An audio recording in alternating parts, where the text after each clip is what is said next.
This is single-handedly one of the biggest mistakes I've probably made in my entire life. And I don't want you to make the same mistake at all. So stick to this because you're going to learn a valuable lesson that's not going to cost you a sale, prospect, an opportunity, a job, and most importantly, a friendship. So when I was 25 years old, now back in the day, I grew up, as some of you might know, I grew up in, meat and potatoes type of family, right? So trying to get that first six figures was I thought it was the next level, right? If I can just make my first six figures, my life was going to change. I was going to have a mansion on the water and the house and the boat and all that stuff, right? And realizing that, yeah, six figures in 1990 might have been pretty good. But in 2000, not a lot of money. But needless to say, I was on a mission, and it was my first 6 by 26. So when I was 25 years old, I remember I started tracking every penny I brought in. And that was the first time in my life I started actually tracking money coming in because I actually had real money coming in. And I will never forget, it was January, the last day of January, so January 31st, and I was all excited, collected all my monies for the month, and I knew that if I was going to make my first 6 by 26 every month, I needed to make minimum $8,333. Yeah? So, tallied it all up, $1,572. $1,572. It was like, what the fuck am I going to do? This is not going to get me to six figures. So at that time, instead of working smart and instead of expanding my knowledge, I just worked harder. So I went out and I got a second job. And then in February, it was like $3,300. So now, okay, March, got a third job. Came back, it was like $6,000. I'm like, I'm so there. One more job and I'll get it. 4 jobs. 4 full-time jobs I was working. I was working like a madman. And then finally in April, I made like $10,000 and then $11,000 into making up of what I lost in January and February. And I was on my way to making my first 6 figures. And then the biggest thing, the biggest regret, literally is probably one of the biggest regrets of my life. I was working at one job. So it was a long weekend. In the summer, it was July 1st weekend, which is, for some of you guys don't know, that's Canada Day weekend. And I was working the entire weekend at a huge sale where I was going to make probably $4 or $5 grand just in 3-4 days, which at that time was huge dollars for me. Like that was game changer for me. So I had to leave on a Friday to go up north to go to this big sale, but I was supposed to be in the office or my home office. And my employer, who was my main employer at the time, who is my very first mentor, one of my very first sales friends, people I've honored and looked up to all my life and still continue to, called me. Now, I was supposed to be in the office. I was supposed to be finishing a strong day. And I'm already up at the event making sales. And he calls me and he goes, "Hey, Kayvon, how you doing?" "Yeah, it's great. How you doing, man? What's going on?" "Nothing." He goes, "What are you doing?" And I said, "Oh, man, just leaving the office.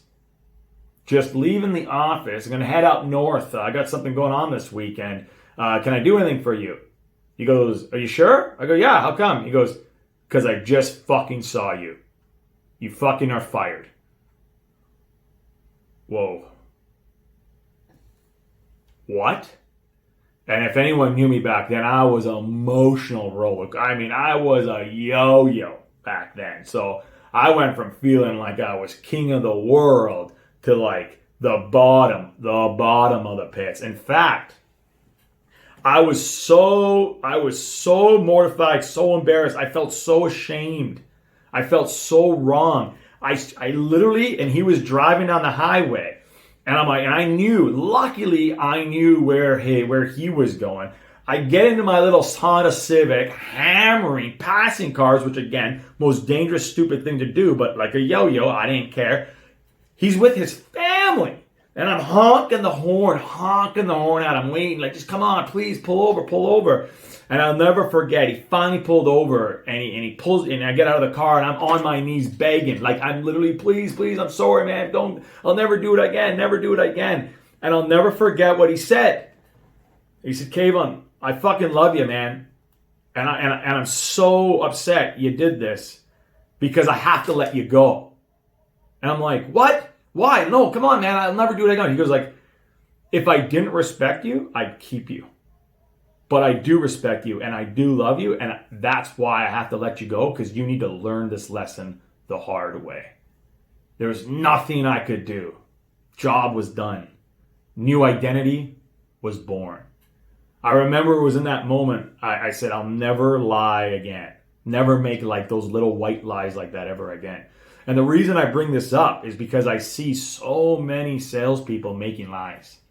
They lie to their prospects. Prospects lie to salespeople. That's to their own. You got to know that as a salesperson. Your prospect's always going to lie to you. But what you can't do is join that bandwagon and lie back to them. Because the moment you're caught in a lie, the trust, the credibility, everything you work for is done. It is better to say I'm sorry. It is better to be honest. And it's better to say I fucked up than it is to lie. You'll never see me make a lie. You will see me take responsibility. And that literally changed the game for me.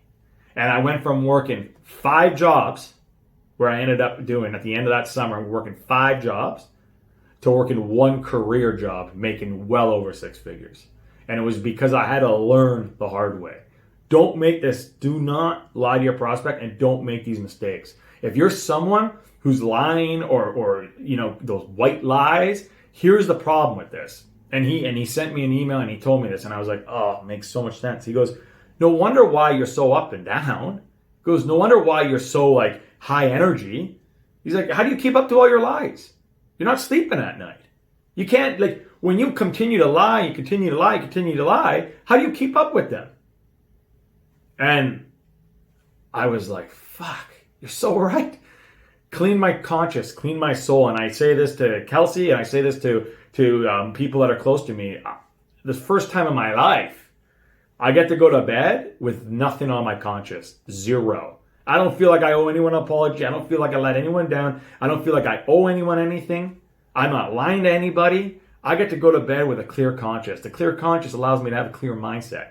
That clear mindset gives me the clarity to be able to connect to my prospects, be able to ask the right questions, be able to take the responsibility, and be able to make the sale and never have to worry ever again. Make sure you learn this lesson. If you want to work with me or my team, you can book a call, and we'll love to hear about you, what you're doing. If you're lying, we'll love to show you how to stop that for the rest of your life. And if you're not, we'll love how to keep your integrity and show you how to close more sales.